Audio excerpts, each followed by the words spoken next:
Siapa aja yang maju?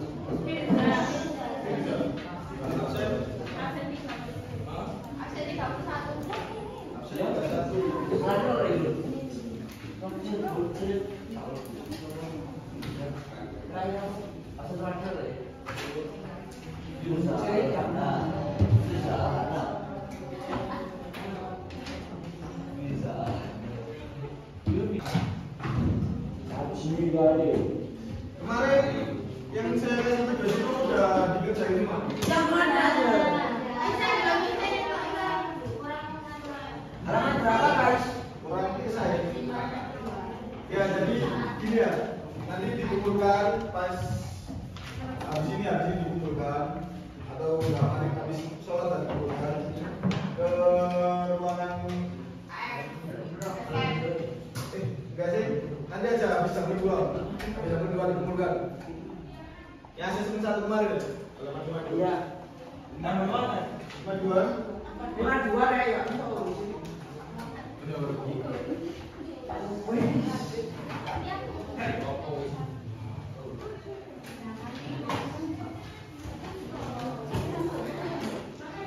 Sudah, sekarang kita masuk ke pembelajaran selanjutnya, yaitu kerajaan bercorak Hindu-Buddha di Indonesia.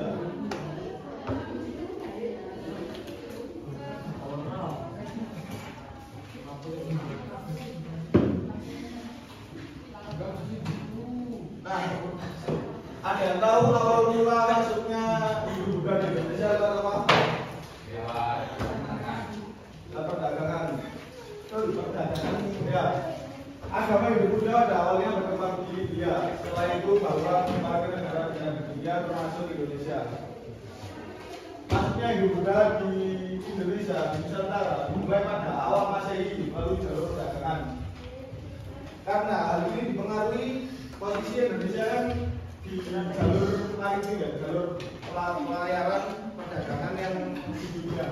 Dan di Indonesia itu sebagai jalur alternatif perdagangan dunia. Jadi banyak orang yang singgah di Indonesia, ada yang menyebarkan agama, ada yang cuma singgah dari rempah-rempah, bagaimana gitu. Nah, kebetulan agama Hindu-Buddha kan awalnya kan ada di India. Nah, mereka berdagang lewat di Indonesia dan mereka singgah. Kutai, Demak itu Islam. Nah, ini ada langsung terakhir. Nah, pertama ada kerajaan Kutai. Kerajaan Kutai ini kerajaan apa? Pertama, Hindu. Kerajaan pertama sekaligus kerajaan Ketua.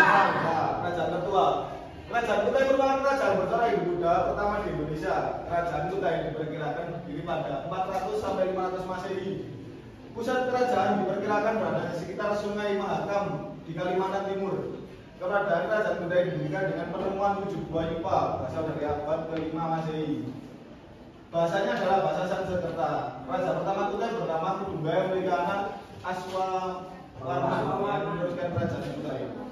Nah, ada yang bisa menyimpulkan kenapa kerajaan pertama Hindu-Buddha berada di Kalimantan? Soalnya lu dalam negara tertentu. Nah, dia dilanjutkan ya, bisa diperjelas lagi. Karena ada jalur perdagangan. Nah, kan tadi kan sudah saya bilang jalur perdagangan internasional di dunia itu pasti melewati Indonesia. Jadi ya nggak salah kalau Hindu-Buddha itu lahir di Kalimantan atau kerajaan Kutai itu. Kerajaan Hindu-Buddha itu awal mulanya berada di Kalimantan. Nah, kita lanjut ke kerajaan selanjutnya, kerajaan kedua, yaitu kerajaan Tarumanegara. Kerajaan Tarumanegara adalah salah satu kerajaan tertua di Indonesia, kedua setelah kerajaan Kutai dan kerajaan tertua di Jawa Barat, Sunda yang meninggalkan catatan sejarah. Berdiri pada abad ke-4 Masehi, pusat kerajaan Tarumanegara diperkirakan berada di Bogor, Jawa Barat. Sumber kerajaan Tarumanegara diperoleh dari 7 buah prasasti, antara lain prasasti Siang Terun, Kebon Kopi, Jambu, Tugu, Pasir Awi, Muara Ciater, dan Lebak. Dewa. Sriwijaya merupakan salah satu kemaharajaan maritim yang kuat di Pulau Sumatera. Banyak menjadi pengaruh di Nusantara dengan daerah kuasa pembentang dari Kamboja, Thailand, Semenanjung, Malaya, Sumatera, Jawa, Kalimantan, dan Sulawesi. Pelan-pelan.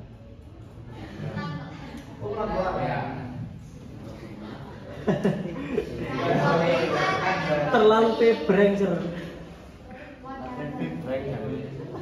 Ya.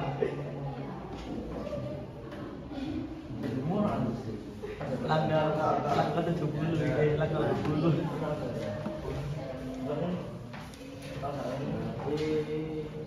Minumnya.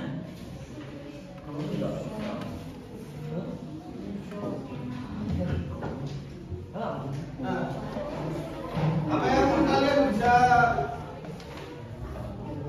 bisa pahami tentang Kerajaan Sriwijaya ini, kenapa menjadi kemaharajaan maritim yang kuat di Pulau Sumatera? Kenapa? Ada yang tahu?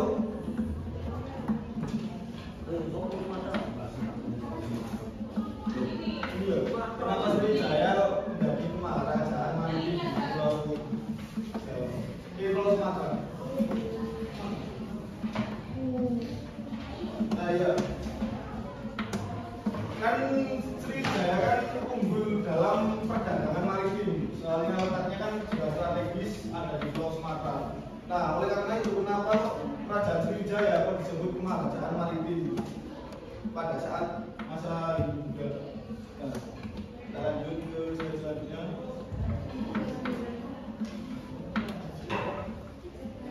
Kerajaan Mataram kuno. Kerajaan Mataram kuno diperkirakan berdiri pada abad ke-7 sampai ke-8 Masehi. Keberadaan Kerajaan Mataram kuno dapat dipelajari dari prasasti Canggal, Kalasan, Ligor, Nalanda, Kelurak, dan Mantiasi. Pendiri Kerajaan Mataram kuno adalah Sanaha, cucu Ratu Sima, Ratu Kalingga.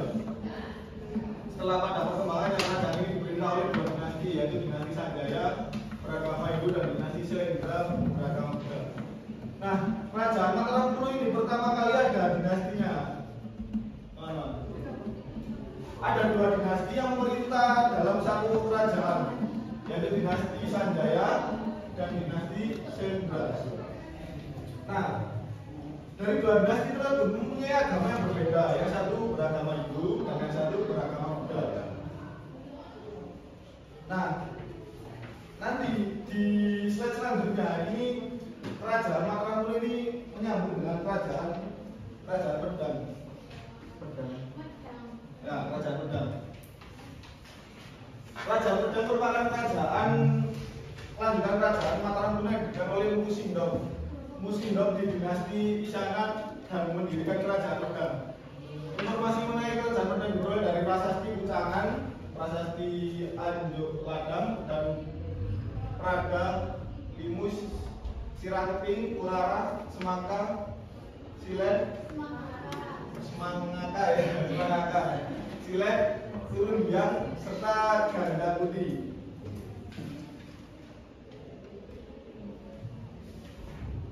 Nah, kenapa kok disebut Kerajaan Pedang? Ada yang tahu? Kenapa? Masa gak dibaca ya di buku? Kenapa kok disebut Kerajaan Pedang?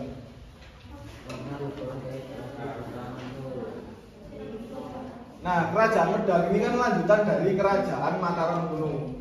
Nah, Kerajaan Mataram kuno itu dulunya itu hancur karena ada letusan Gunung Merapi. Makanya dipindahkan oleh Mpu Sindok tadi dari dinasti Isyana itu menjadi Kerajaan Pedang yang melanjutkan Kerajaan Mataram kuno.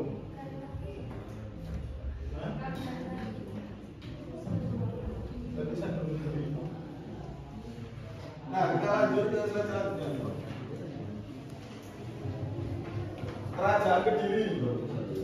Kerajaan Kediri merupakan sebuah kerajaan yang semula bernama Panjalu. Kisah Kerajaan Kediri termasuk dalam prasasti Banjaran yang menjelaskan kemenangan Panjalu atas Jenggala dan prasasti Hantang yang menjelaskan Kediri pada masa pemerintahan Jayabaya. Secara berturut-turut, raja yang memerintah Kediri yaitu Jayawarsa, Jayabaya, Satyawara, Gandara, Kameswara, dan Kertajaya. Kerajaan Majapahit berpusat di Trawulan, Mojokerto, Jawa Timur. Kerajaan Majapahit didirikan oleh Raden Wijaya dan mencapai puncak kejayaan pada masa pemerintahan Hayam Wuruk.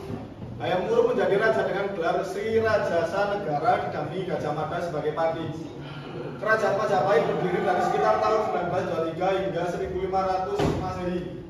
Majapahit adalah kerajaan Hindu-Buddha terakhir yang menguasai Nusantara dan dianggap sebagai salah satu 122 Masehi.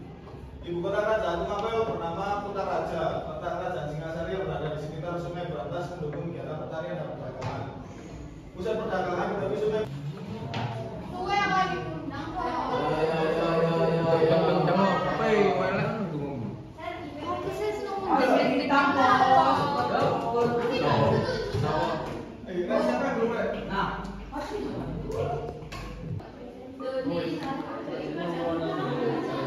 Oh, masih di ratu.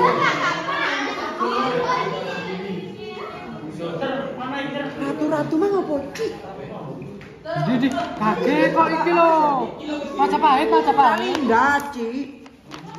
Mulutnya Mas, dulu ya. Iya. Bos, Pak, aku capek. Gak kecapan, Sob. Aduh, kok kudu ngetik sih? Lah iya ini aku ngetik, Sob. Kok ngetik sih, Sob? Iya. Kerajaan Majapahit. Ini apa gimana? Sar ini digimanain? Enggak bisa.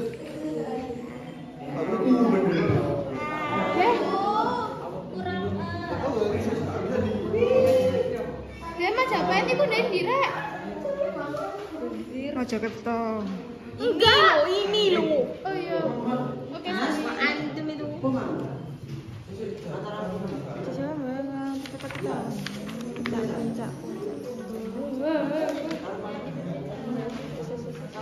Kalingga.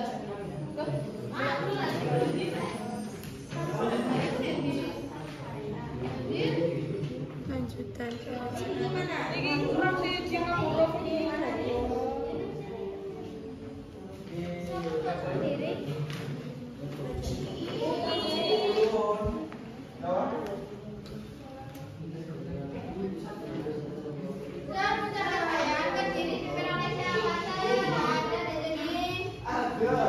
Udah banget.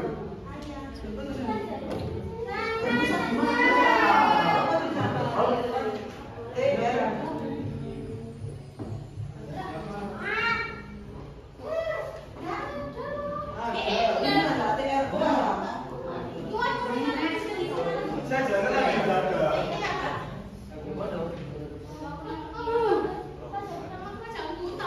Iya, betul.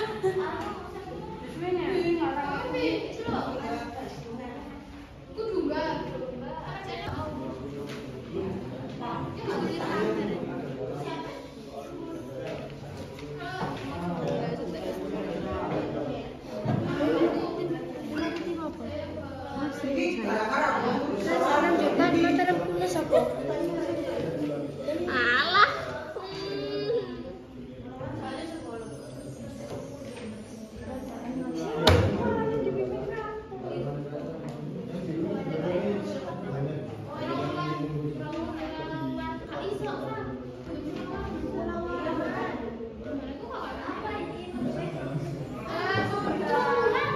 Sudah di rumah aja. Enggak,